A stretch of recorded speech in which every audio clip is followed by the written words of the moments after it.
Muito prazer, meus amigos, tudo bem com vocês? Sábado de carnaval também é dia de estudo de fundos imobiliários. E no vídeo de hoje, para comemorar, a gente vai fazer a atualização do IRDM11. Esse que é um dos fundos mais queridos da nossa bolsa. A gente brinca, né, que o Iridium, ele não tem cotista, ele tem fã.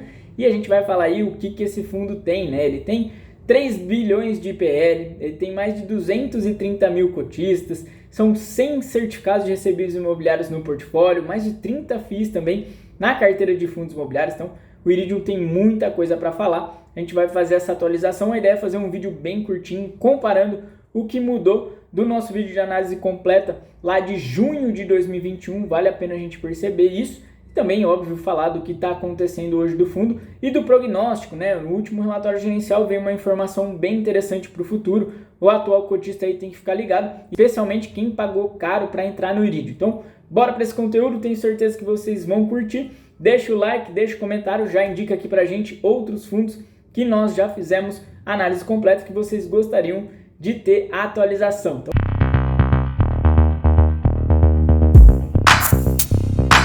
iniciando o nosso vídeo sobre o Iridão, o Iridium Recebíveis Imobiliários FII, esse que é um fundo de papel, um dos mais conhecidos, mais queridos da nossa bolsa. O foco principal dele é investimento em certificado de recebíveis imobiliários, o CRI, e ele também tem aí ativos complementares, né, LCI, fundos de investimento imobiliário, CEPAC, LIG, enfim, tem vários outros tipos de investimento que cabem por regulamento, mas a gente sabe o grosso nesses investimentos alternativos aí visando liquidez ou então algum ganho de capital é em fundos imobiliários. Ele faz aquele trabalho de mini FOF. O nosso Iridium aqui é administrado pelo BTG Pactual, gestão é feita pela Iridium Gestão de Recursos, taxa total do fundo de 1%, não tem taxa de performance. E esse é um diferencial importante do Iridium frente a outros fundos de papel, né? Isso faz com que ele consiga trazer um resultado um pouquinho melhor. Alguns dados interessantes para a gente fazer a comparação lá com o vídeo de junho de 2021. Naquele momento o Iridium ele tinha um patrimônio líquido de 2,2 milhões de PL e hoje ele já tem 3,2 bilhões. Então o fundo cresceu só 1 bilhão de reais nesse período. Ele tinha ali a sexta posição no IFIX e hoje ele continua ocupando esse mesmo lugar. O número total de cotistas naquele momento eram 162 mil, já era um número muito expressivo, e hoje ele tem aí incríveis 231.540 cotistas. E falando um pouquinho de preço, né, naquele momento, Iridium estava muito bem precificado, o PVP dele em 1,3, hoje ele está ainda com ágio de 1,1, mas bem menor. Vamos agora para o comentário da gestão. A distribuição de rendimento referente ao mês de janeiro foi de 1,08, valor equivalente a uma remuneração bruta de imposto de renda de 179% do CDI. Muita gente aí espera que o Iridium entregue sempre acima de 1,2, né? Então, quando vem abaixo disso, 1,08, muita gente se frustra, mas tem que ter cuidado, tem que ter cautela. A carteira do Iridium não é para entregar tão acima disso. No referido mês, a gestão deu continuidade ao processo de alocação dos recursos captados na 11ª emissão de cotas. Como já destacado em relatórios anteriores, o foco está nas alocações em CRIs com alto nível de spread de crédito e na diversificação de indexadores. Esse é um ponto importante, tá? Essa é uma característica forte do Iridium. O intuito é deixar os rendimentos imunes a ruídos políticos e a um possível cenário de contração do IPCA e GPM nos próximos meses. Interessante eles estarem falando isso, então eles estão dando um indicativo aqui pra gente de que eles estão migrando para CDI, né? Trazendo mais CDI para a carteira. Nunca foi o grande foco do Iridium, o foco do Iridium sempre foi em IPCA. Ele teve em alguns momentos um pouco mais de CDI. Interessante a gente inclusive notar que em CDI ele já teve a carteira próxima aí a 20, 25%. Hoje ela está um pouco menor, então é por isso que ele tenta aí fazer mais investimentos nesse indexador. Partindo já para a análise da carteira do fundo, interessante, são 100 operações dentro do portfólio, então é o que a gente sempre fala do fundo de papel, ele tem que ser realmente muito diversificado, ele tem que ter muitas operações para que a gente acompanhe isso aqui, né? Cada operação tem uma participação muito pequena dentro do PL, então se de repente alguma dessa operação vier dar problema, não vai prejudicar o rendimento, não vai prejudicar o PL do fundo. A maior operação hoje aí dessa Matec com 2,3% dentro do PL, então é muito tranquilo.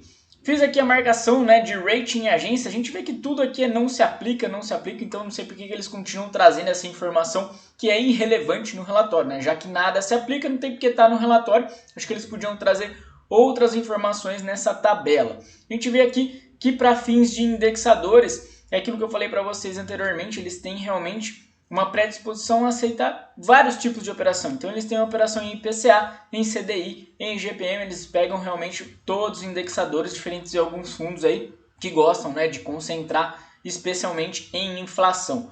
Falando um pouquinho de taxa, a mesma coisa, tá? Eles pegam desde a operação High Grade até a operação High Yield. Essa é uma característica do Iridium já declarada em lives pelo Rafael Selegato, que é o gestor do fundo que todo mundo conhece. A gente vê, por exemplo, que tem aqui desde IPCA mais 7, uma taxa que a gente pode considerar middle risk baixa, para IPCA mais 5.7, uma taxa High Grade, IPCA mais 10 já começa a vir aí um CRI mais High Yield.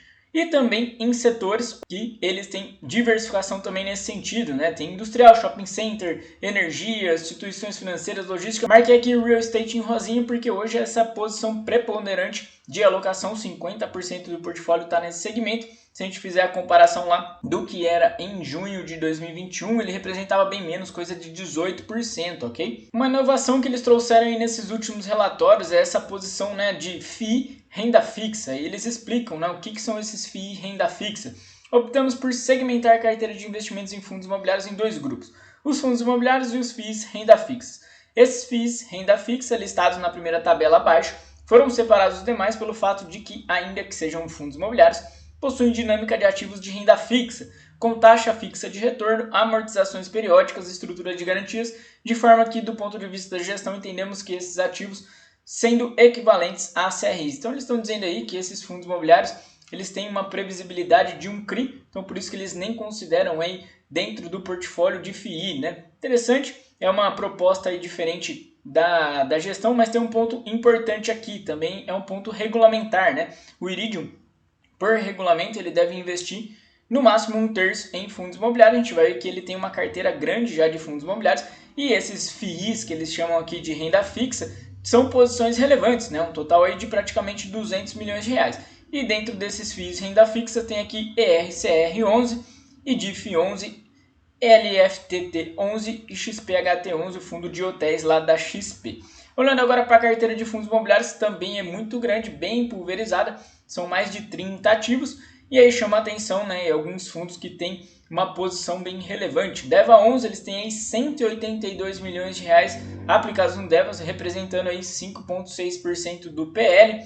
TORD11 representa aí uma posição também bem grande, 68 milhões, 2,12% do PL. RB High Yield com outros 68 milhões de reais, também 2% do PL.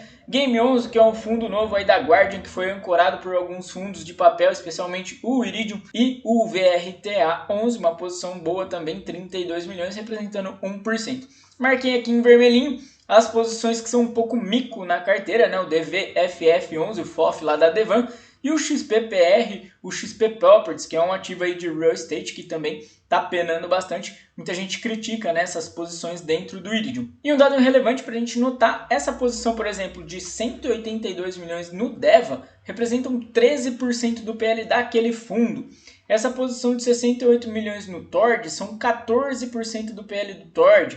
Já no RB High Yield é mais esdrúxulo, né? Ele tem aí 44% do PL do RB High Yield nas mãos do Iridium. O Game11 são 16%. E ainda tem aqui o CAMI11, o fundo de crédito da Quasar, representando aqui 20% do PL, esses 14 milhões de reais. Então, são vários fundos aí que são realmente ancorados pelo Iridium, e essa é a grande estratégia do Iridium, ok? É isso que você tem que gravar desse vídeo. O Iridium, ele é um fundo que trabalha muito com ancoragem de outros fundos imobiliários. Ele tem um PL tão grande, ele tem um ticket tão grande, que ele consegue entrar e financiar essa entrada de recursos nesses fundos que estão surgindo, especialmente os fundos High Yield. Já é histórico aí essa posição grande em DEVA, teve uma posição muito mais relevante em HCTR, foi diminuindo, mesma coisa para TORD, para RB High Yield. Então, esse é o estilo de jogo do Iridium, ele faz muito giro de carteira, tanto em fundo imobiliário quanto em CRI, e a gente vai ver isso em breve. Distribuição da carteira, a gente vê aí 63,37%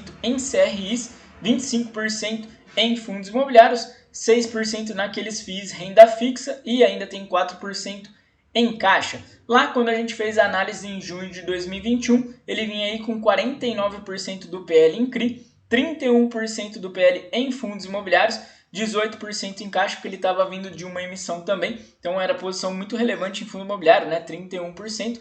Essa posição grande em fundos imobiliários se repetiu, por exemplo, em maio de 2020, quando veio a crise forte ali do coronavírus em março.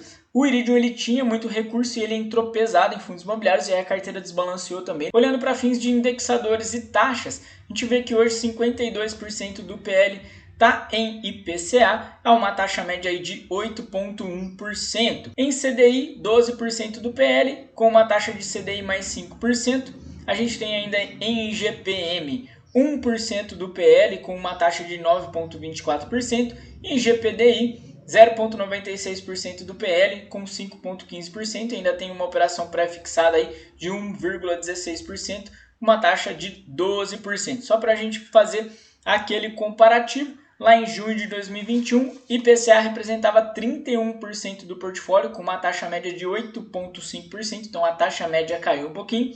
CDI representava 13,5%, então ela caiu um pouquinho de posição e a taxa média naquele momento era 4,2%, então ela aumentou de taxa, vem aumentando, é uma crescente aí, isso tem sido recorrente. IGPM já representava uma posição pequena de 4,8% e a taxa média era de 10%. Então a gente vê que em IGP e IPCA a taxa caiu um pouquinho, mas foi bem de leve.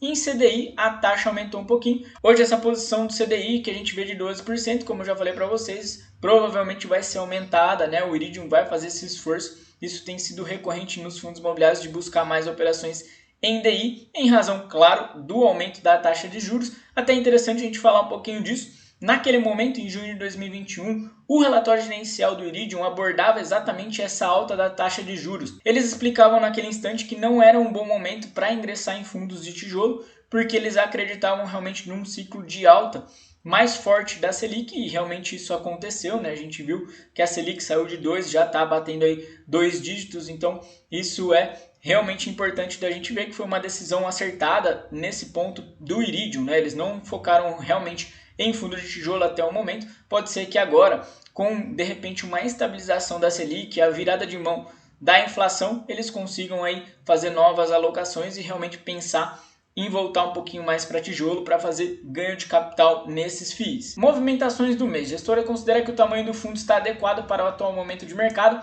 e que seu caixa atingiu um patamar ideal para as novas capturas de oportunidades. Portanto, durante o primeiro semestre de 2022, o fundo não realizará emissões de cotas e concentrará suas atividades na reciclagem do portfólio e na melhora de sua performance. Então, esse é um dado muito relevante para quem não lê relatório gerencial. Tá muito claro aí, Iridium não deve fazer novas emissões de cotas no primeiro semestre. E esse é um ponto interessante que foi tratado lá no vídeo de análise completa, tá? Quando eu falei para vocês que o Iridium ele tinha uma entrada muito complicada, porque ele precisa sempre da roda tá girando. Como ele faz aquelas emissões 476 só para cotistas, mesmo que você pague um ágio maior na entrada do fundo, que é um pedágio, você consegue participar das emissões que geralmente saem no valor do VP e aí você vai fazendo o preço médio. Porém, tem um grande problema aí, isso só acontece se o fundo continuar fazendo emissões. E aí a gente está vendo que nesse primeiro semestre, pelo menos, a roda vai ficar empacada. Então quem entrou muito caro vai demorar para conseguir fazer um preço médio mais interessante, ok? Então esses são dados bem relevantes. E aqui embaixo, principais operações, a gente vê que Incri, ele movimentou incríveis 130 milhões de reais, tá? É isso que eu quis destacar para a gente. Algumas operações bem grandes aqui, né? Com venda de 19 milhões, venda de 10 milhões, venda de 30 milhões. Então, o Iridium movimenta muito o mercado secundário de CRI também. É mais ou menos no estilo do CPTS 11, né? Mas o CPTS tem ainda mais giro no mercado de CRI. E na carteira de fundos imobiliários, é interessante a gente perceber que eles fizeram praticamente só venda, né? A única compra aí ficou no fundo Mirante. O resto foi tudo alienação de cotas, especialmente aí 19 milhões no HCTR 11, 10 milhões de reais no DEVA 11, a gente vê também na carteira do Iridium de fundos imobiliários. Geralmente ele está posicionado nos mesmos fundos, tá? Ele sai comprando, sai vendendo dentro dos mesmos fundos. A carteira não tem se alterado muito desde junho de 2021, quando a gente fez a análise completa até agora. Eu fui olhando e essa carteira não muda demais, tá? Eles não vão para fundos muito diferentes, a não ser naquelas novas ancoragens. Olhando para a DRE do fundo, a gente vê aqui que em janeiro 39 milhões de reais entraram no caixa. Um total aí de 24,9 milhões vindo de CRIs, 16 milhões são juros, 5,9 milhões de correção monetária e aqui 2 milhões de reais de negociação de CRI. Então a gente vê que embora ele tenha movimentado ali muito, né, não teve tanto ganho de capital assim, especialmente se a gente comparar com os meses anteriores, né? Dezembro teve um total de 10 milhões de ganho de capital, novembro 8,7 milhões, outubro 9,3 milhões de reais. Em fundos imobiliários, o total de entradas aí foi de 12,8 milhões de reais e o grosso veio aqui de rendimentos, então ele ficou bem contido também na movimentação de fundos imobiliários com ganho de capital, fez só 828 mil reais, fiz a comparação aqui, por exemplo, com outubro, que ele conseguiu vender aí e ter ganho de capital de 2,3 milhões de reais. Outro dado legal dessa DRE que eles trazem aqui é a marcação ao mercado em fundos imobiliários e a marcação ao mercado em CRI. A gente vê que em janeiro teve uma marcação positiva em fundos imobiliários aí de 761 mil reais, porém uma marcação negativa muito forte em CRI de 32,8 milhões de reais. Só passando brevemente aqui por alguns dos ativos na carteira do Iridium, só para destacar como eles têm realmente operações em diversos segmentos, em diversos setores, aquilo que eu citei para vocês, né? Primeiro aqui, Alegra Pacaembu é uma operação que tem risco primário da concessionária Alegra, vencedora da licitação de utilização do complexo Pacaembu por 35 anos. Então aqui é uma operação de PPP, né? A gente vê também a operação Alphaville, operação que tem como risco primário o crédito corporativo da incorporadora Alphaville. Alphaville, uma das mais tradicionais empresas no segmento de loteamento. Outra operação que eu quis destacar é a operação BB Caixa 1 e 2, operações sênior e subordinada que tem como risco primário o contrato de PPP devido pelo Banco do Brasil e pela Caixa Federal para a GBT para a construção de um data center. E a operação Beach Park, né, que tem aqui o risco primário de recebíveis das vendas do modelo de time sharing atrelados aos hotéis do complexo Beach Park no Ceará. Então a gente vê aqui já um modelo de time share. Então ele tem tudo aí, tem corporativo, tem operação de PPP, tem aluguel também, né? Tem BTS, tem de tudo. O Iridium realmente ele aceita todo tipo de operação. Pessoal, o que eu tinha para falar de IRDM era isso. É um vídeo mais curto de atualização. Para fundo de papel os vídeos acabam ficando mais curtinhos porque o restante do relatório é só passar por um resuminho de cada uma das operações. Só lembrando então do que a gente já falou de Iridium naquele vídeo de análise completa que fica valendo para você e é importante relembrar. Primeiro ponto, o Iridium segue com aquela proposta de ancorar outros fundos imobiliários. Os mais recentes aí, RB High Yield e o Game 11. Então é comum a gente ver muito recurso sendo aportado pelo Iridium em alguns fundos imobiliários. E aí, aos poucos, ele vai saindo dessas posições. Obviamente, esses fundos ficam um pouquinho presos na cotação também. Diversificação muito grande de CRI e fundo imobiliário. A gente viu que as duas carteiras são enormes. São mais de 100 CRIs na carteira, mais de 30 fundos imobiliários. O Iridium, com 3,2 bilhões de reais de PL, ele consegue movimentar demais o mercado, né? É um fundo enorme, sexta posição no IFIX e um PL gigantesco. A gente viu que a carteira ainda é bastante focada em IPCA, mas com a escalada da Selic, ele está tentando fazer uma migração. Acredito aí que 20 a 25% da carteira do Iridium em algum momento deve ficar em CDI, como já aconteceu no passado. Isso faz muito sentido, o DI está muito alto. Além disso, tem uma probabilidade aí de inflação caindo nos próximos meses e aí os rendimentos seriam bastante prejudicados. Um ponto muito importante para a gente não esquecer é que o Iridium tenta entregar IPCA mais 7%, ou seja, não é um fundo high yield. Então por que o Iridium consegue entregar de vez em quando aí 1,2, 1,3 de rendimento? Porque ele faz muito giro de carteira, é aquele chamado ganho de alfa. Ele faz lá o giro tanto em fundo imobiliário quanto em CRI, tá? E é importante, o Iridium ele não foca tanto em originação, diferentemente de outros fundos imobiliários que têm essa primazia por originar. A gente vê, por exemplo, o MCCI, o CPTS, até os fundos da RBR, eles têm, né, esse cuidado, esse gosto por buscar as operações. Iridium não é muito disso não, ele entende que o foco é realmente estar ali nas operações no secundário e conseguir fazer esse alfa, conseguir fazer esse ganho de capital. E para fechar, como eu falei para vocês, o Iridium, se você entrar caro, você tem que fazer o preço médio nas emissões, porém a roda está um pouquinho mais travada. Eles já indicaram para a gente que não vai ter emissão nesse primeiro semestre, então tem que ter muita cautela para não pagar caro demais, porque senão você vai ficar com o seu rendimento muito baixo frente ao valor pago, né? Aquele chamado Dividend Yield on Cost. Pessoal, o que eu tinha para falar de Iridium era isso, espero que vocês tenham gostado. Um excelente sábado de carnaval para vocês. Deixa o like, deixa o comentário, deixa também aqui sugestão de outros fundos que a gente já fez análise completa que vocês gostariam que eu fizesse aqui a atualização. Grande abraço e até a próxima, se Deus quiser.